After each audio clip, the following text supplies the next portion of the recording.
frankly, Putin is making a monkey out of Trump. We've seen he completely ignored the proposal for a 30-day unilateral ceasefire. He completely ignored the proposal for a stay of bombardment of energy facilities. He launched his first attacks within hours of that being so-called agreed. And there's absolutely no indication of any truce in the Black Sea, not least because there's no way that Europe and the West will sign up to the lifting of sanctions, which Putin has demanded. Hello and welcome to Frontline for Times Radio. I'm Louis Sykes. Today we're joined by General Sir Richard Shirreff, the former Deputy Supreme Allied Commander and author of the book War with Russia. Richard, thank you very much for joining us today. A pleasure. Good to be with you, Louis. Keith Kellogg, who has been somewhat pushed out of Ukraine talks, has endorsed the idea of a reassurance force being posted behind the Dnipro in Ukraine. Is it a good sign that the US could be back on side with the idea of European troops on the ground in Ukraine? Frankly, Louis, it's academic at the moment because there isn't a ceasefire. There is not going to be a ceasefire unless and until Russia is defeated. And I think there's an awful lot of dancing and almost sort of dancing around handbags about this issue. But we've got to get this message across that the only way that Russia is going to stop this war is if it's forced to do so. Because it is absolutely in the Russian DNA. It's in Putin's interest to continue as long as possible. I'm also concerned about, the idea that somehow the Dnipro should be some sort of frontier between what you might call, President Zelensky's Ukraine. And the implication is that Russia then occupies the rest of Ukraine. And that is simply not on. It's not about handing over large chunks of Ukrainian territory for Russian occupation. And the one thing here General Kellogg is forgetting is it's not about land, it's about people. And if this continued, if this idea came to any sort of fruition, what it would mean is consigning a really significant amount of the Ukrainian population to the brutalities, the murder, the rape, the illegal imprisonment, the deportation of children, which Russian occupation means. And what have you made of US support for European militaries since Trump was inaugurated? We're now hearing about the US considering withdrawing a pretty significant number of troops from Europe as well. Well, I think it's very clear since Trump was inaugurated, and particularly clear since the Munich Security Conference, that America can no longer be trusted as an ally. It has cast doubt on its willingness to support European security, and that hits at the very foundations of NATO. So America can't be trusted, and that means Europe and Canada have got to get on and be prepared to stand on their own without the backup of America. And is there still time to do that? I mean, if it came down to a ceasefire and Russia began rearming, which it appears they're willing to do, does Europe have the time now to get on with it and create a realistic deterrent to Putin? Yes, it does if it gets on with it now. This should have started years ago.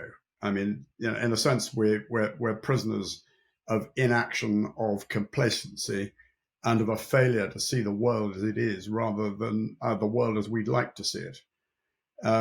So there's a heck of a lot to be done. Europe should now be looking in detail at what it is that America underpins the alliance with and putting in place plans to replace it. Now, this is not going to happen overnight. It's going to take years, potentially.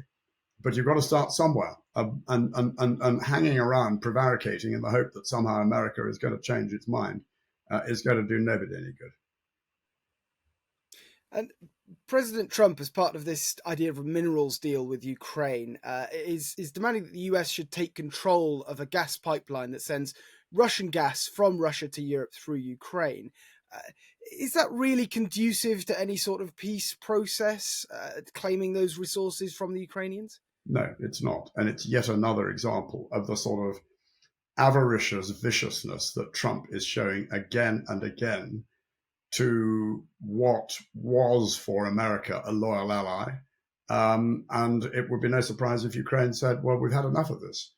I mean, I liken the behavior of Trump and Putin to two mafia bosses doing a shakedown of the neighbor in between them. And this is what Trump is trying to do to Zelensky. It's absolutely outrageous. And have you been encouraged at all by the progression of ceasefire talks? No, not at all. The ceasefire talks, as led by Trump, are a fool's errand. All Trump has been trying to do is effectively give Russia what it wants over the head of Ukraine. And that isn't good enough because I said earlier, it consigns large numbers of Ukrainian citizens to Russian occupation. It sends an appalling message if, after what Putin has done to Ukraine in the last 3 years, if that is seen to be rewarded, it sends an appalling message to other autocrats around the world. And we're back in a sort of 19th century world of might is right, dog eat dog, and the politics of blood and iron, to quote Bismarck, firmly back in Europe. I mean, previously, Trump had been against Russian gas imports to Europe in his previous administration. I mean, he sanctioned Nord Stream 2 in his first term. But it sounds like in your mind, the Russians really aren't going to be worried about getting any stick rather than carrot in these negotiations from Trump. No. Thus far, there's been no pushback at all against Russian demands. And frankly, Putin is making a monkey out of Trump. We've seen he completely ignored the proposal for a 30-day unilateral ceasefire. He completely ignored the proposal for a stay of bombardment of energy facilities. He launched his first attacks within hours of that being so-called agreed. And there's absolutely no indication of any truce in the Black Sea, not least because there's no way that Europe and the West will sign up to the sort of the lifting of sanctions, which Putin has demanded. And those attacks in Ukraine do continue. Over the weekend, there were around 40 casualties, probably more, I believe, in Russian strikes on cities in Ukraine. We were talking about support from Europe. Is there anything that Europe could do now to bolster Ukraine's air defences?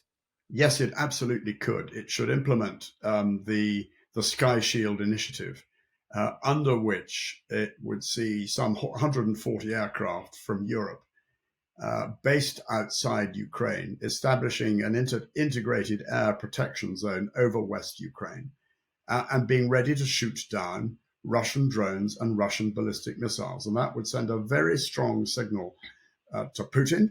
It would also be a real example of proper support for Ukraine. And frankly, every time an outrage such as happened in Sumy the other night, it takes place, there is an enormous amount of hand-wringing and talk. And we come back to my earlier point.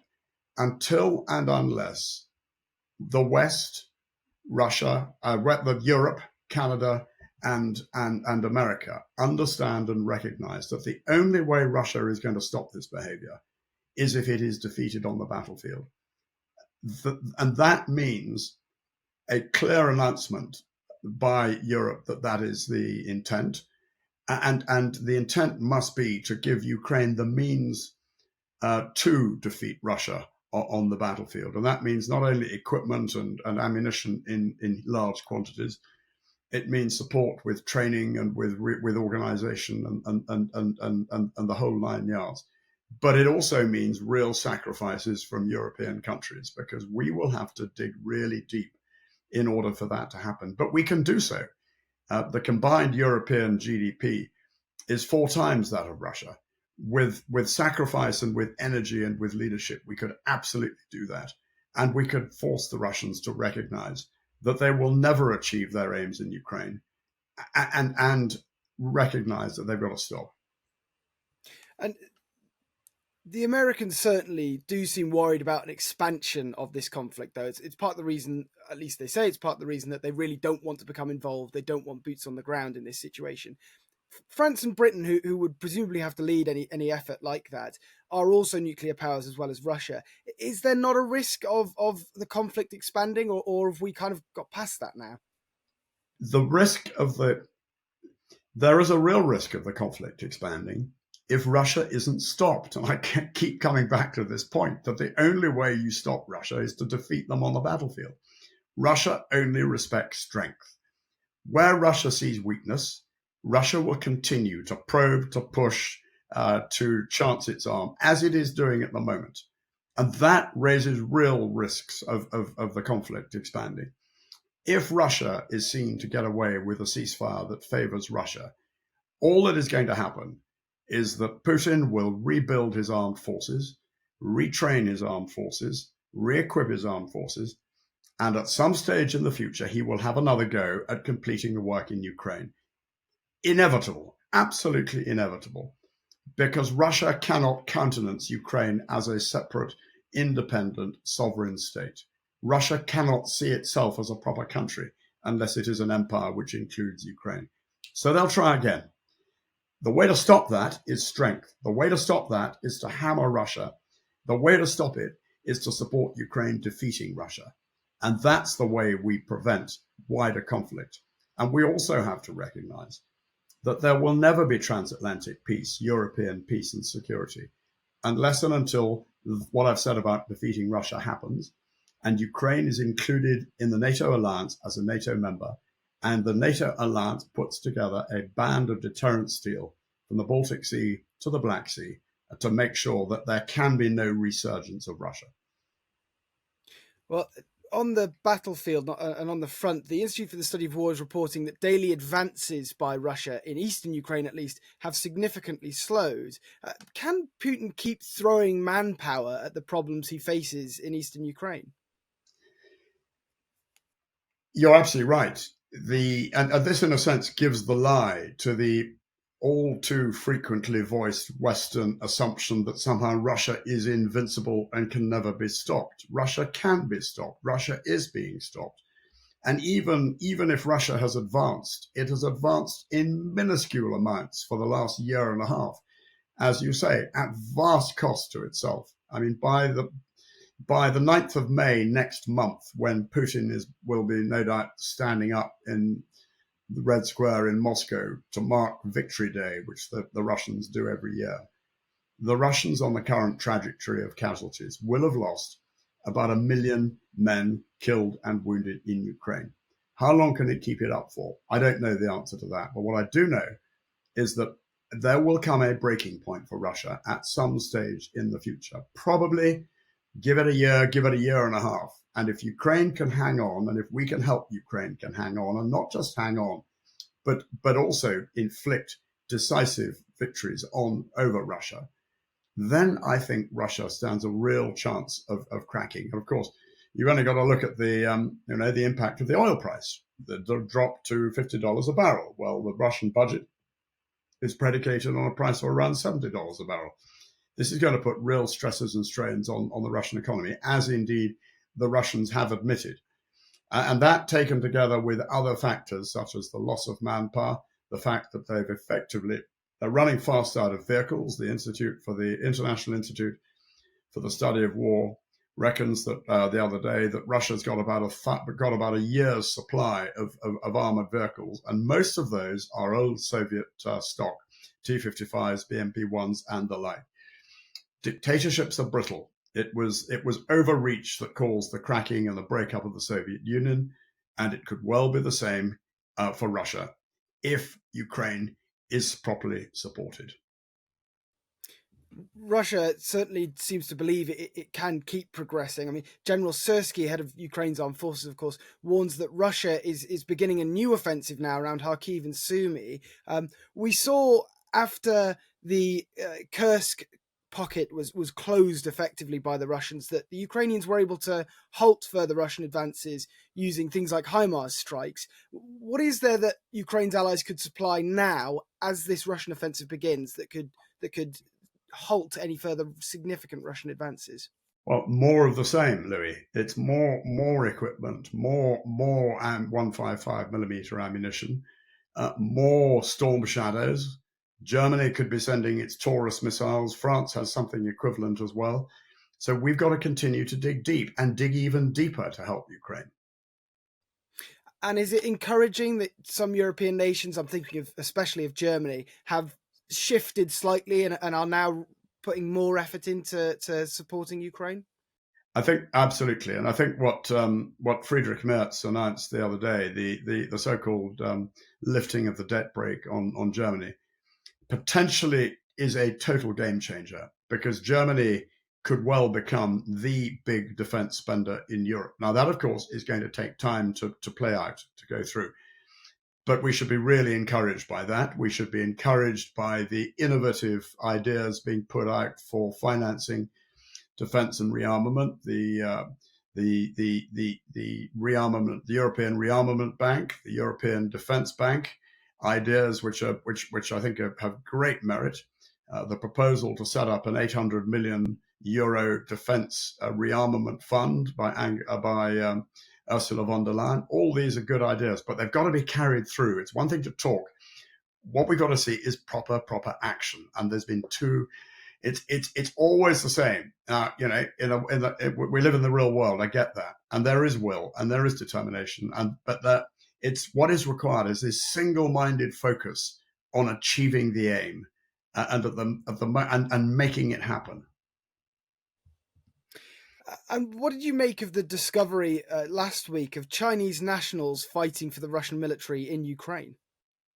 Well, I don't think I'm a bit surprised, not the slightest bit surprised. Now, they may or may not have been mercenaries, but the fact is that China is a major backer of Russia and Ukraine, and we'd be naive if we didn't recognize that. Russia is receiving really significant quantities of dual-use technologies, such as drones, for example, which they then strap on weapons to from China. China is underwriting the Russian effort, and the discovery of Chinese soldiers fighting on the battlefield in Ukraine is an indicator of that. And I think it absolutely gives the lie to any suggestions by President Xi that they're not deeply involved.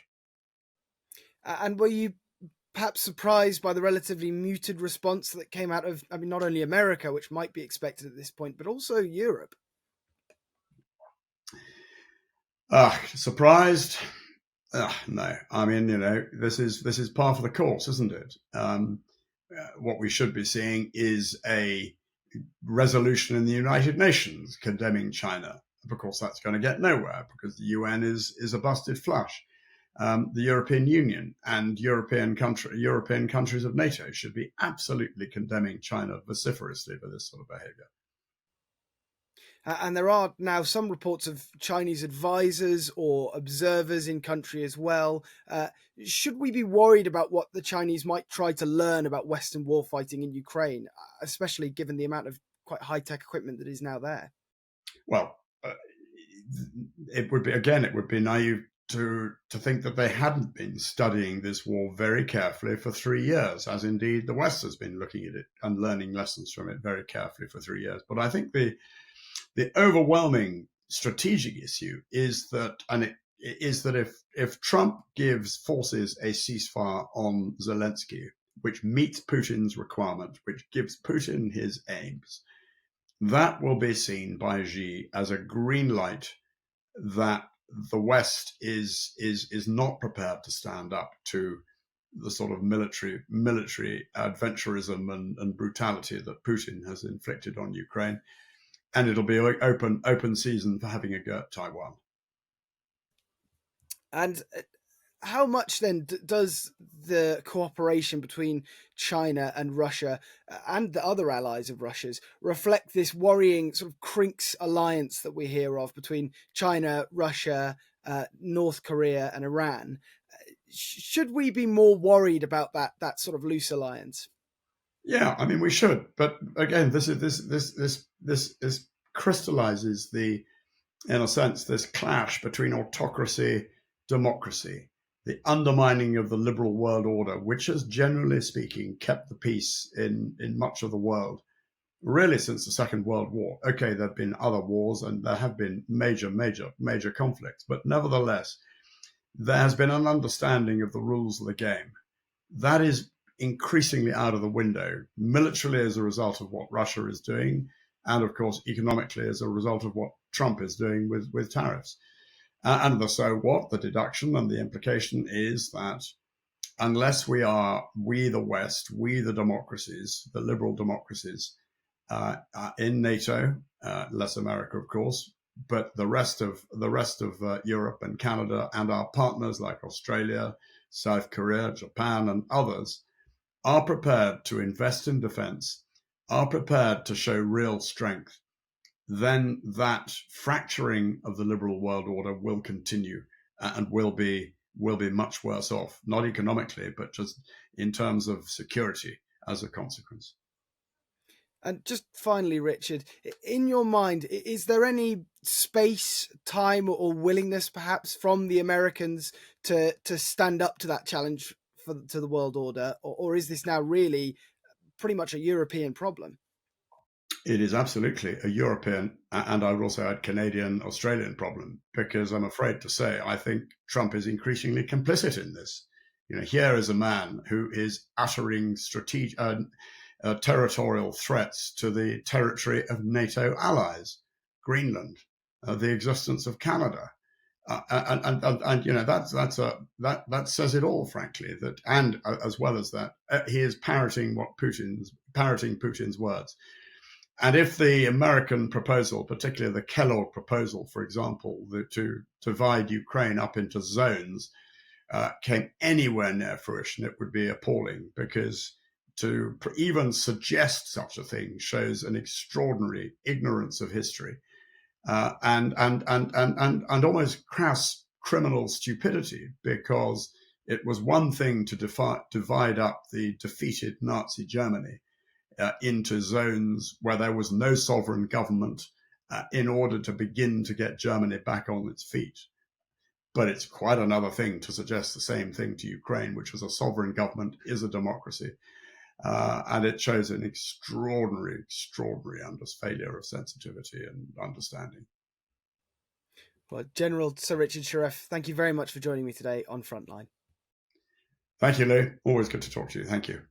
You've been watching Frontline for Times Radio with me, Louis Sykes.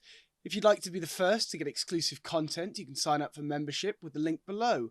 You can also listen to Times Radio for the latest news and analysis, or read it on thetimes.com. Thanks for watching. Goodbye.